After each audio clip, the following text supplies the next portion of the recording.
Alhamdulillah wassalatu wassalamu ala Rasulillah wa ala alihi wa sahbihi wa man wala. Kita buka Quran surat Al-An'am ayat 138.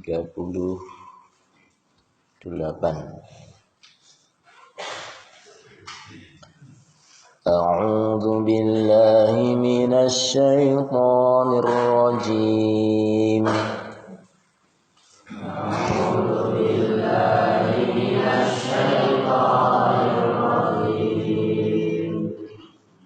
وقالوا هذه أنعام وحرث حجر لا يطعمها إلا من نشاء بزعمهم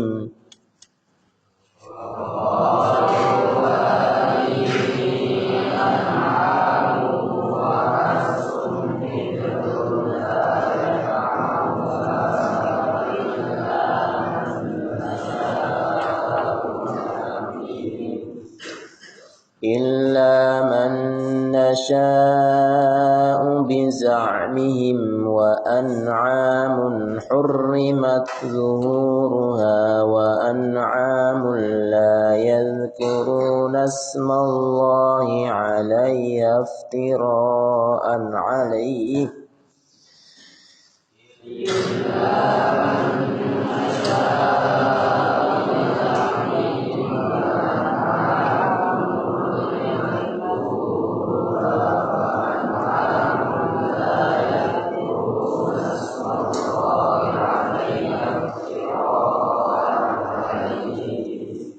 سيجزيهم بما كانوا يفترون.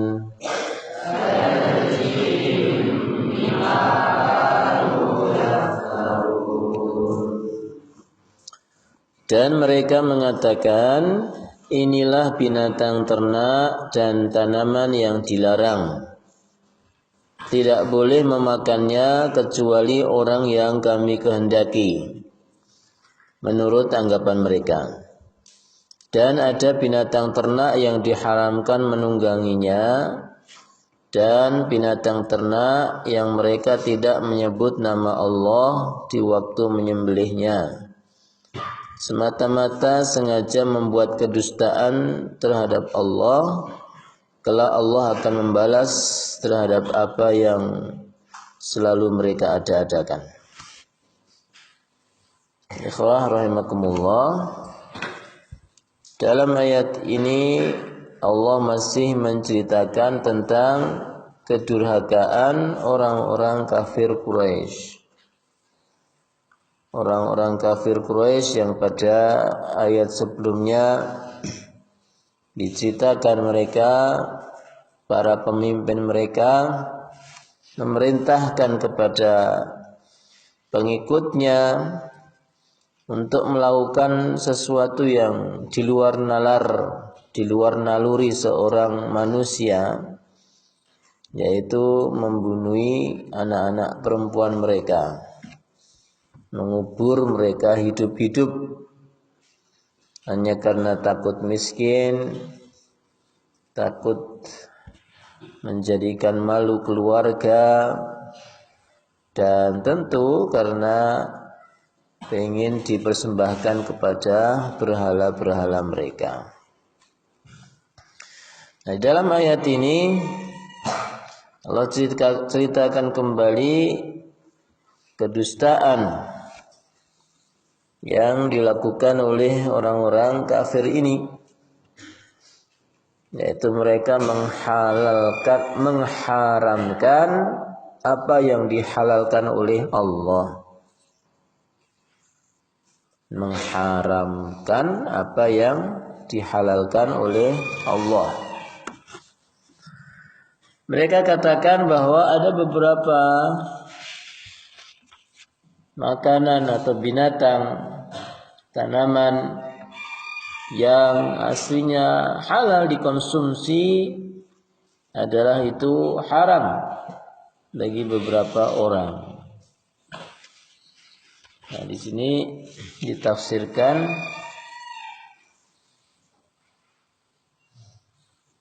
bahwa yang diharamkan oleh mereka adalah apa yang ada di dalam perut Bahirah.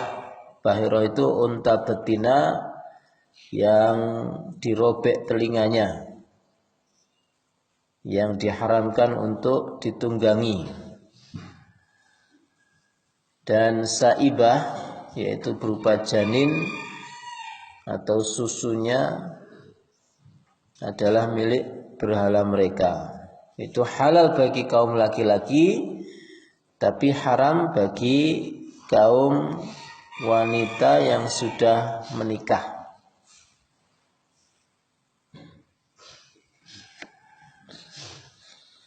Hal ini jika janin itu dilahirkan dalam keadaan hidup. Adapun jika janin itu lahir dalam keadaan mati, maka menjadi halal bagi semua orang. Ya, jadi disebutkan di zaman jahiliyah itu ada unta-unta ya yang dikasih nama Saibah dan Bahirah. Ya, ini adalah unta yang telinganya disobek, kemudian nanti dibiarkan, dan itu disobeknya dalam rangka memang diniatkan untuk disucikan, ya, dalam arti binatang ini dipersembahkan untuk berhala. Dan kemudian hewan ini dibiarkan.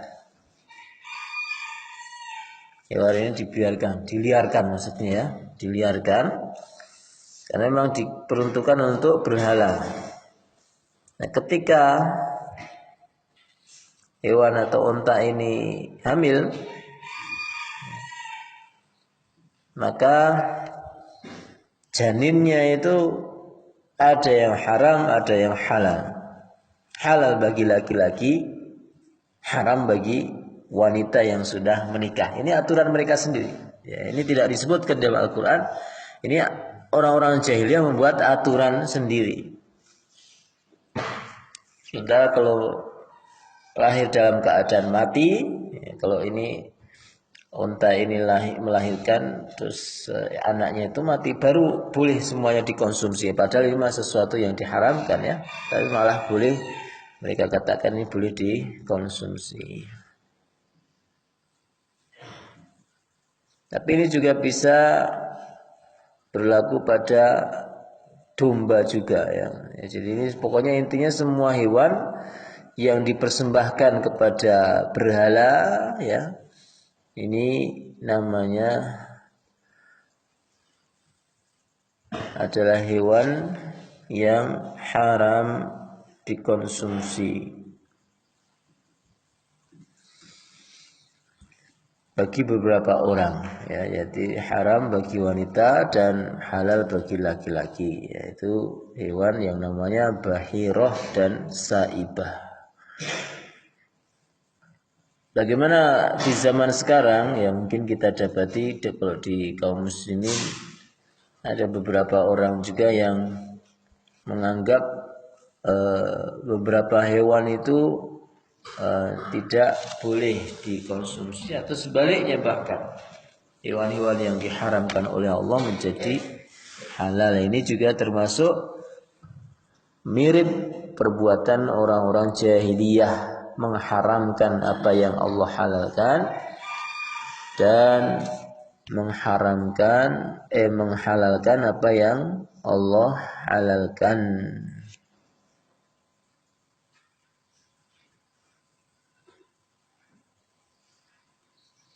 Maka disebutkan di sini orang-orang jahiliyah mengatakan hadhihi an'amun, ini binatang ternak, wa harsun, dan ini adalah tanaman-tanaman yang pada aslinya itu halal, la yat'amu hijrun la yat'amuha illa man nasha'u bizamihim.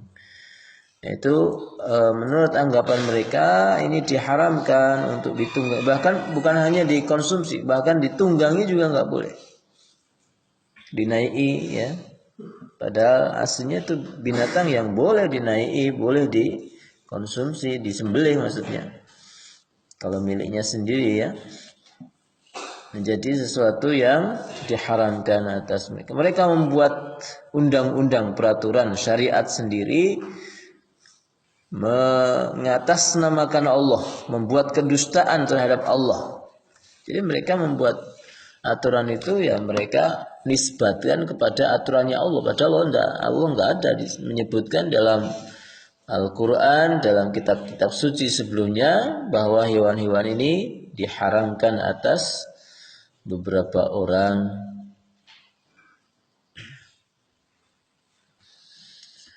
Hurrimat dhuhuruha wa an'amul la yadhkuruna asmallahi 'alaiha iftira'an 'alaihi. Ya, pada intinya adalah seseorang hendaknya menghalalkan apa yang Allah halalkan dan mengharamkan apa yang Allah haramkan.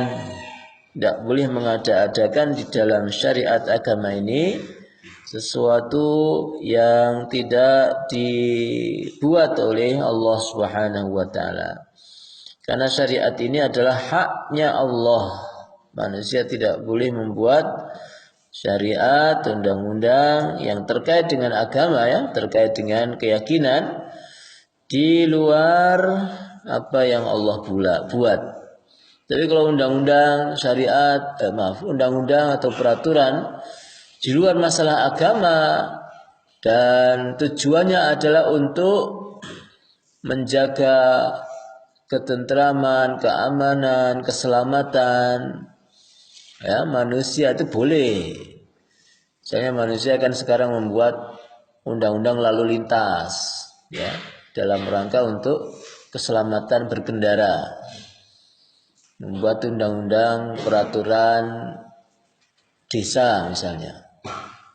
Peraturan desa misalnya setelah jam 8 malam tidak boleh berkunjung atau jam 9 ya, jam 9 atau peraturan pemulung tidak boleh masuk di kampung kami misalnya. Peraturan apalagi misalnya kerja bakti setiap ahad, peraturan-peraturan yang tidak ada kaitannya dengan syariat agama itu boleh. Yang nggak boleh ya tadi kalau sampai memasuki ranah keyakinan atau peribadatan kepada Allah Subhanahu wa taala. Yani yang tidak diperbolehkan. Misalnya seseorang buat aturan nggak boleh makan nasi misalnya. Padahal itu sesuatu yang boleh dihalalkan oleh Allah. Tidak boleh nyembelih ayam warna hitam misalnya, atau ayam yang bulunya warna hijau misalnya. Ini aturan-aturan seperti ini. Nah, bagaimana dengan orang yang tidak mengkonsumsi suatu makanan yang aslinya halal karena alasan tidak suka atau karena alasan kesehatan? Lah itu enggak masalah selama dia tidak mengharamkan. Misal ada orang yang tidak suka lele misalnya. Jadi dia enggak suka. Tapi dia tidak mengharamkan, dia hanya enggak suka ikan, pisang, tidak suka ikan misalnya. Ya, dia tidak mengharamkan, hanya tidak suka aja, tidak selera. Ini tidak apa-apa. Ya. Jadi kalau sudah sampai tingkat mengharamkan itu baru masalah.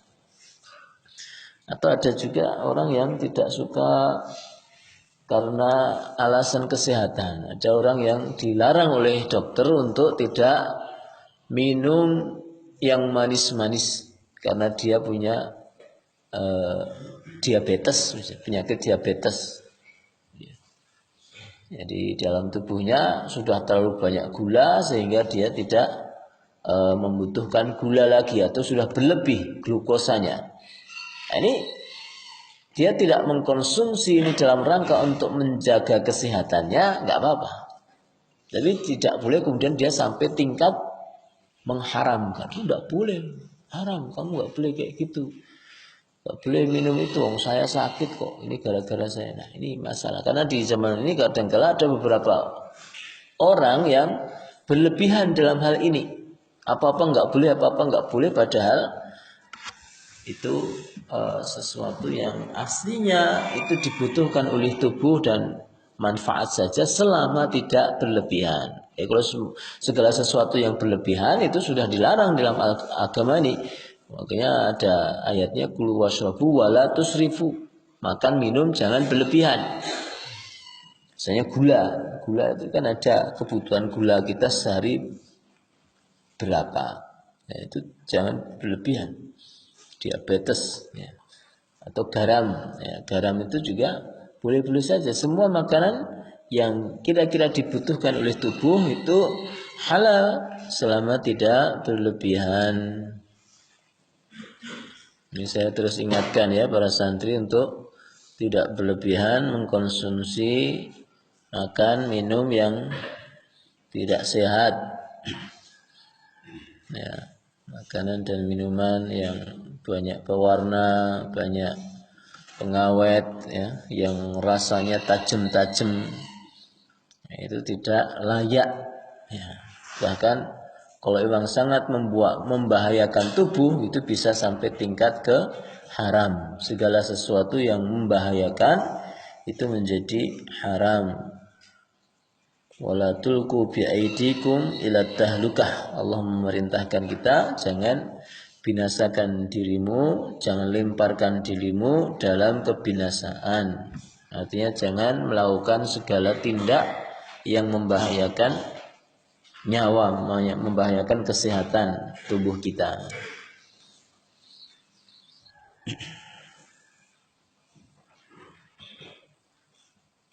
Saya jazihim bima kanu yaftarun. Maka Allah di akhir ayat ini akan mengatakan dan ya, kelak Allah akan membalas mereka terhadap apa yang mereka ada-adakan.